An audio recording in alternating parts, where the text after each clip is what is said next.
சில பேருக்கு இந்த மாதிரி ஃபீலாக இருக்கும். நைட் டைம்ல எல்லாத்தையும் பயங்கரமா ஃபீல் பண்ணுவாங்க. ஆனா மார்னிங் வந்தோடனே எதுவுமே ஃபீல் பண்ணாத மாதிரி இருப்பாங்க. இவங்க நைட்ல பெட்ல படுத்ததுக்கு அப்புறம் லைட் ஆஃப் பண்ணிட்டு போனை சைட்ல வச்சுட்டு டிஸ்ட்ராக்ஷன் இல்லாம இருக்கும்போது இவங்களுக்கு அவங்க தாட்ஸ் எல்லாம் ஸ்டார்ட் ஆகும். ஓல்டு கான்வர்சேஷன், ரெகரெட்ஸ், அன்ஆன்சர்ட் கொஸ்டின்ஸ் எல்லாம். அப்போ இவங்க ஒரு கேள்வி கேட்டுப்பாங்க, நான் என்ன பண்ணிட்டு இருக்கேன் லைஃப்லன்னு. அதுக்கப்புறம் 1 மணிக்கு அவங்களுக்கு எல்லாமே ரொம்ப ஹெவியா ஃபீல் ஆகும். அதெல்லாம் ரொம்ப இம்பார்ட்டன்டா ஃபீல் ஆகும், அப்புறம் அர்ஜென்ட்டா ஃபீல் ஆகும். ஆனா மார்னிங் வந்த உடனே அதோட இன்டென்சிட்டி லெவல் அப்படியே குறைஞ்சிரும். Psychology call this cognitive load. நீங்க டே டைம்ல உங்க பிரைனை ஓவர்லோட் வச்சுக்கிறீங்க.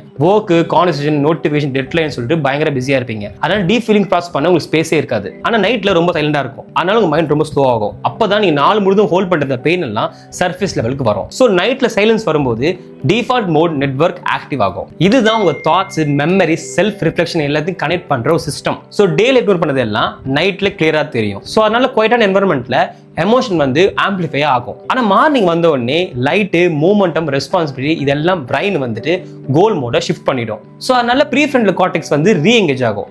ஸோ ரிஃப்ளெக்ஷனை விட ஆக்ஷனுக்கு ப்ரியாரிட்டிஸ் கொடுக்கும். ஸோ நைட்டு வந்து எமோஷனை கிரியேட் பண்ணாது, அது ஜஸ்ட் ரிவீல் தான் பண்ணுது. மார்னிங் அதை ஹீல் பண்ணாது, அது ஜஸ்ட் புஷ்பேக் தான் பண்ணுது. எதுவும் மறைஞ்சலாம் போகல, ஜஸ்ட் ப்ரியாரிட்டிஸை மாற்றிருக்கு. ஸோ நைட் டைமில் பயங்கரமாக யோசிச்சுட்டு காலைல நம்பா ஃபீல் பண்ணுறதுனால நீங்கள் இன்கன்சிஸ்டன்ட் இல்லை, கான்டெக்ஸ்ட் தான் மாறி இருக்கு. This is day 140 of my 365 challenge. Follow me for more raw real stories.